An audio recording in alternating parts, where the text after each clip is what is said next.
Ladies and gentlemen, it is 55 degrees outside. It's rained, there's no salt on the roads, so the cool cars have returned. Not that the Volvo isn't cool, I guess I should say the clean cars have returned. Except one problem, this one's broken. So we have to fix it. Story of my life. In case you guys are new to the videos, this is my all-wheel drive Miata. It's lifted, it's a rallycross car. It's got a EJ20, fully built EJ20 in here. All the fab work done by yours truly. And yeah, the fab work broke. During the last rallycross event, which was really, really intense, the trans mount ripped out of the chassis. There was two reasons for this. Number one, it just wasn't designed very well, so the transmission had a whole bunch of leverage on just two bolt holes in the chassis. But secondly, the engine mounts and the trans mounts were too soft. So during the rallycross event, the transmission and the engine are bouncing up and down and left and right. You can actually hear the mounts kind of modulating the engine. I don't know, it's kind of hard to explain it, but I remember when driving during this event, when you floor it, it gets traction, it flexes all the mounts, bottoms the mounts out, then breaks traction, then gets traction, flexes, and it just does that really fast. So it wasn't very smooth.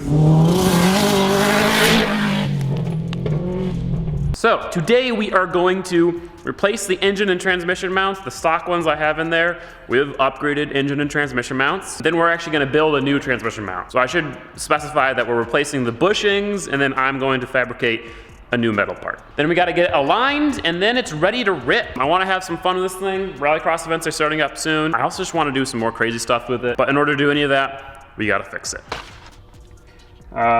Engine mounts, transmission mount, and a short shifter? Gotta be honest, I bought these parts before we started the Volvo build, and I kinda forgot I got a short shifter. But hey, that's cool. I guess we'll install this as well. But first, let me interrupt to talk about this video's sponsor, Bespoke Post. Bespoke Post is a monthly membership club that delivers boxes full of top shelf products. Every month they introduce new products from outdoor gear, barware, home and kitchen goods, clothing, and a whole bunch of other things. Every box is valued at least $70, but only cost 45 bucks. Now normally they'll send you products based off a quiz, but you can also just choose. Let me show you what I chose. I like knives. I like knives a lot. So this right here is a super sick Damascus steel Tanto with a awesome leather sheath. This right here is the other box I got. First of all, it's a cool waterproof ammo case essentially, with a book, another sick knife, and of course, a wire saw. And in the last box, wow, that knife is sharp, I got travel bag. Or I could honestly use it as a toolbox. I might do that. If you guys are interested in signing up, check out the link in the description down below. Thank you so much to Bespoke Post for sponsoring this video and helping revive the Rally Miata.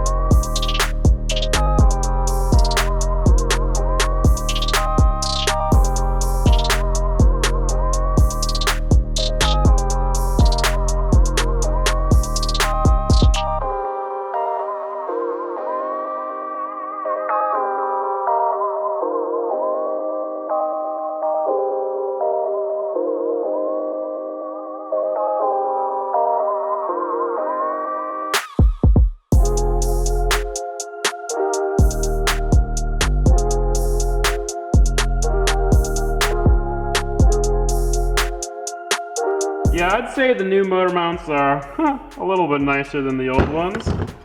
These things are rubber. They're not actually broken, so I guess that's a good sign, but I can move this one around easily by hand. So now what we have to do is just transfer this plate onto the new ones, put them back in.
So as you can tell, the motor mounts are in, and the new trans mount, the actual bushing part that bolts the trans, is in. So now we have to make a bracket that connects this to these 4 holes. So on the previous mount, I was just using these 2 holes, and it ripped out of this chassis. Now I repaired the chassis, as you can see, just re-welded in a nut. But to prevent that from happening again, we'll use all 4 holes.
So now we got our 4 mounts in the chassis, and we just got to bend some bars to connect these mounts to this plate.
Well, the transmission mount is all tacked together. I'll be adding a brace to brace this just so it can't snap and like rotate. But this is a way beefier trans mount than the last setup, so that's good. Barely has clearance for the exhaust. Spoiler alert, I want to do a new turbo kit on this soon, so I'll be redoing the exhaust and putting it up more. Anyway, just gotta pull it off and weld it up.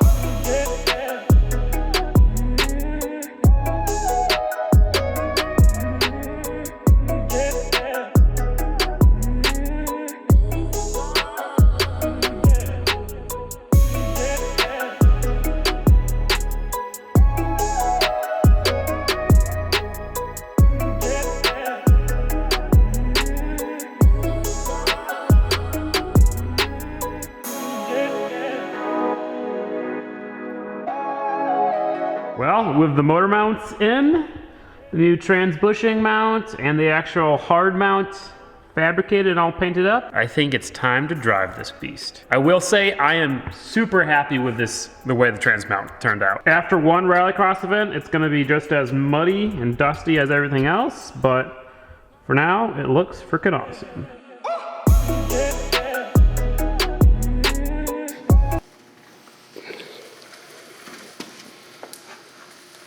I was wondering why I felt like my wheel was out of balance when I was driving this thing last. Maybe because there was like a pound of dirt stuck to the inside of the rim.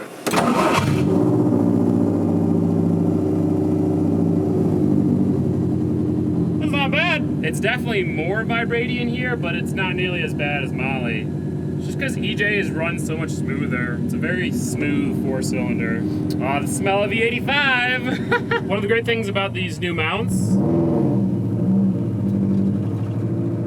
greatly improved clutch shutter. This thing is an experience to drive. I wouldn't necessarily say it's the most fun to drive because it's a little scary, but it's an experience. Oh, what the heck? I missed having a Miata, so I had to do the Miata thing, of course. Here's the deal. The Rally Miata is now done, and it's back driving, and it's driving not so great. Because I've discovered another issue. And this is an issue that we've played with before in previous videos. But the steering on the Rally Miata is just, it's quick, but it's not good right now. It's time to make an entirely new custom steering column from the steering rack all the way up to the steering wheel. The combination of the Miata steering column with the steering quickener in there, it's not working. The problem is that the U-joint off the steering rack, of the Subaru steering rack, is at a really sharp angle. There's some spots where it rotates nicely, and then some spots where it kind of binds up. And then you combine that with the steering quickener, which reduces the amount of leverage you actually have on the steering rack and the steering column. It makes it so there's some smooth spots and there's some spots that are like impossible to turn. In addition to that, I'm not happy with the steering quickener. The steering quickener, after even the few events and stuff that we've had it for, it has a decent amount of play in it now. So I'm driving down the road and the car's pulling right because that bind in the U-joint is there. But since the steering quickener has play in it, I can't like adjust it without it over adjusting and then pulling to the left, and it just doesn't drive straight. So the only solution is just remake the entire steering column. And I don't think we're gonna be able to do that until something big happens. Something that I teased earlier in a different video when we were down in Atlanta. Something I want to make a video talking about in the very near future. But a few things just have to be sorted out before I make a video about it. Thank you all so much for watching. Peace out and goodbye.